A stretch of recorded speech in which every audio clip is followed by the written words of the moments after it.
ಮಹಾಭಾರತ ಯುದ್ಧ ಮುಗಿದು ಕೊನೆಯ ಹಂತದಲ್ಲಿ ಭೀಷ್ಮಾಚಾರ್ಯರ ಬಾಯಿಯಿಂದ ಬಂದಿರುವ ಭಗವಂತನ 1000 ನಾಮಗಳು.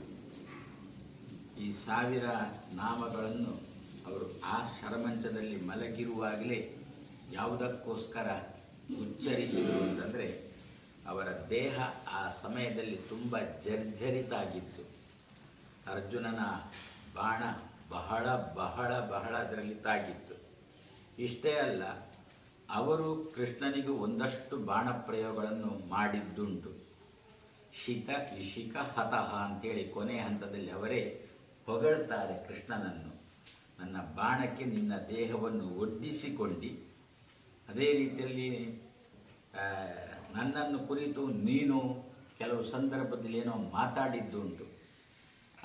ಮಾತಾಡಿದ್ದಕ್ಕೆ ನಮ್ಮ ಲೋಕದಲ್ಲಿ ಈಗಲೂ ಒಂದು ಚಾಲ್ತಿಯಲ್ಲಿ ಉಂಟು. ಏನು ಅಂತ, ಹಲ್ಲು ಉದುರಿಸ್ತೇನೆ ನೋಡು ಅಂತ ಜಾಸ್ತಿ ಮಾತಾಡಿದರೆ.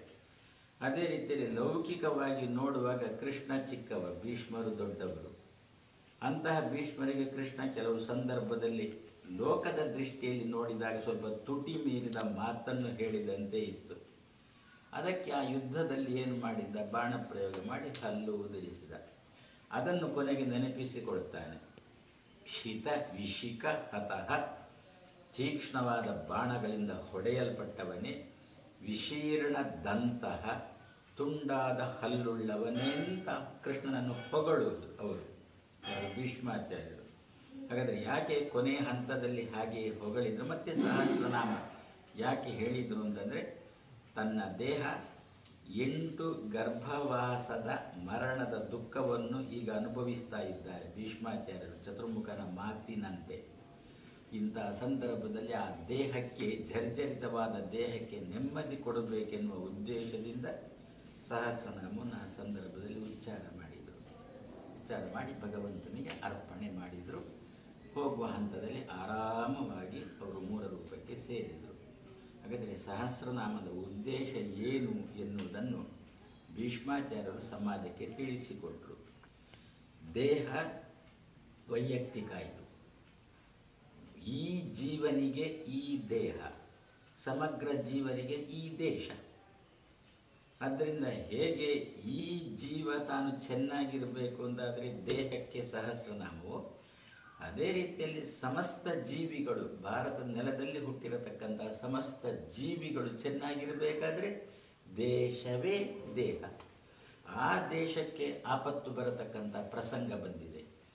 ದೇಹದ ಪುಷ್ಟಿ ಹಾಲಿನಿಂದ, ದೇಶದ ಪುಷ್ಟಿ ಹಾಲನ್ನು ಕೊಡುವ ಹಸುಗಳಿಂದ. ಆದ್ದರಿಂದ ಅಂತಹ ಹಸುಗಳಿಗೆ ಆಪತ್ತು ಬರುವ ಸಂದರ್ಭ ಬಂದಾಗ ರಕ್ಷಣೆ ಕೊಡಬೇಕಾದ್ದು ವಿಷ್ಣು ಸಹಸ್ರನಾಮ. ಗೋಪಾಲನಿಗೆ ಸಂಬಂಧಪಟ್ಟಿರತಕ್ಕಂಥ 1000 ನಾಮಗಳು. ಆ 1000 ನಾಮಗಳನ್ನು ನಿಮ್ಮ ಶಿಷ್ಯ ಅವರ ಶಿಷ್ಯಂದಿರಿಂದ ಇದೇ ಮಠದಲ್ಲಿ ಅದಮಾರಿನಲ್ಲಿ ವಾಸುದೇವರ ಸನ್ನಿಧಾನದಲ್ಲಿ ಪಾರಾಯಣ ಮಾಡಿಸಿ, ಈ ದಿವಸ ಅದನ್ನು ಮಧ್ವರ ಮೂಲಕ ಗೋಪಾಲನಿಗೆ ತಿಳಿದ ನಮ್ಮ ಮುದರಂಗಡಿ ಶ್ರೀ ಲಕ್ಷ್ಮೀಶ ಆಚಾರ್ಯರ ಮೂಲಕ ಭಗವಂತನಿಗೆ ಅರ್ಪಿಸಿದ್ದಾರೆ. ನಾವೆಲ್ಲ ಸೇರಿದ್ದೇವೆ. ಇದರಿಂದ ನಾವು ದೇವರಲ್ಲಿ ಪ್ರಾರ್ಥನೆ ಮಾಡುವುದೇನು ಅಂತಂದರೆ, ಈ ದೇಹದ ಪುಷ್ಟಿಗೋಸ್ಕರ ಹಸುಗಳ ಪೋಷಣೆ ಆಗಬೇಕು. ಯಾರೆಲ್ಲ ಹಸುಗಳ ವಿಷಯದಲ್ಲಿ ದುರ್ಬುದ್ಧಿ ಉಳ್ಳವರಾಗಿದ್ದಾರೋ ಅವರಿಗೆ ಗೋಪಾಲ ಒಳ್ಳೆಯ ಬುದ್ಧಿಯನ್ನು ಕೊಡಲಿ. ಅವರ ಮನಸ್ಸನ್ನು ಶುದ್ಧಿ ಮಾಡತಕ್ಕಂಥ ಶಕ್ತಿ ಇರುವುದು ಅಗ್ನಿಗೆ. ಅದಕ್ಕೋಸ್ಕರ ಪಾರಾಯಣ ಮಾಡಿದ ಮೇಲೆ ಅದನ್ನು ಅಗ್ನಿಯ ಮೂಲಕ ದೇವರಿಗೆ ಅರ್ಪಿಸಿದರೆ ಶುದ್ಧವಾಗಿ ಪಾರಾಯಣ ದೇವರಿಗೆ ತಲುಪಿತು. ದೇವರು ಈ ಅಗ್ನಿಯ ಮಾಧ್ಯಮದ ಮೂಲಕ ಆ ದುರ್ಬುದ್ಧಿ ಉಳ್ಳವರ ಕೆಟ್ಟ ಬುದ್ಧಿಗಳು ಏನುಂಟು ಅದನ್ನು ನಾಶ ಮಾಡಿ ಅವರೂ ಕೂಡ ಸತ್ಪ್ರಜೆಗಳಾಗಿ ಭಾರತ ದೇಶವನ್ನು, ಹಸುಗಳ ಮಾಧ್ಯಮದ ಮೂಲಕ ಭಾರತ ದೇಶವನ್ನು ಚೆನ್ನಾಗಿ ಕಟ್ಟುವಂತೆ ಆಗಲಿ ಅಂತ ಈ ಸಂದರ್ಭದಲ್ಲಿ 2 ಮಾತನ್ನು ಕೃಷ್ಣ ಅರ್ಪಣ ಅಸ್ತು. ನಾರಾಯಣ.